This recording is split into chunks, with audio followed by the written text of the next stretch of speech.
Ada 5 honorer yang bisa langsung jadi PNS tanpa tes CET.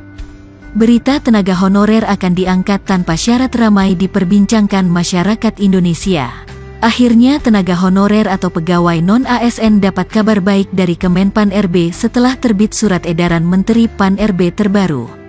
Bagi tenaga honorer atau pegawai non-ASN penuhi syarat dan ketentuan guru honorer bisa ikut seleksi PNS PPPK 2022 tanpa tes CET sesuai surat edaran Menteri Pan RB. Tentu, ada kriteria atau syarat yang perlu dinilai oleh pemerintah daerah, Pemda, dalam proses pendataan tenaga honorer.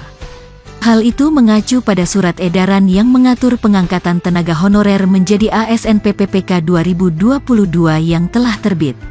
Meski begitu, tenaga honorer yang berhasil didata apakah akan resmi diangkat menjadi PPPK 2022 tanpa syarat?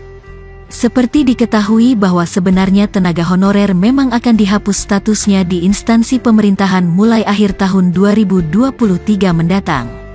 Maka tenaga non-ASN atau tenaga honorer sedang mempertanyakan nasibnya jika memang honorer akan dihapus. Melalui surat edaran Menpan RB nomor B152 MSM 012022 yang rilis pada tanggal 22 Juli tahun 2022, menjelaskan tentang pendataan tenaga honorer yang ada di instansi daerah. Surat edaran Menpan RB mengingatkan pejabat pembina kepegawaian agar semua instansi pemerintah melakukan pendataan pegawai non-ASN di lingkungan masing-masing. Tentu saja, ini adalah inisiatif pemerintah mewujudkan kejelasan status, karir, dan kesejahteraan tenaga honorer. Setelah didata, ada kriteria syarat yang harus dipenuhi oleh tenaga honorer untuk diangkat menjadi PPPK 2022. Berikut kriteria atau syarat pendaftaran PPPK 2022. 1. Tenaga honorer kategori 2 yang terdaftar dalam database BKN, dan pegawai non-ASN yang telah bekerja pada instansi pemerintah. 2. Menerima honorarium sesuai dengan mekanisme pembayaran langsung APBN untuk instansi pusat dan APBD untuk instansi daerah.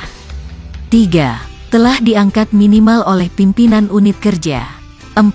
Setidaknya 1 tahun masa kerja hingga tanggal 31 Desember tahun 2021.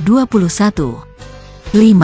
Berusia minimal 20 tahun dan maksimal 56 tahun.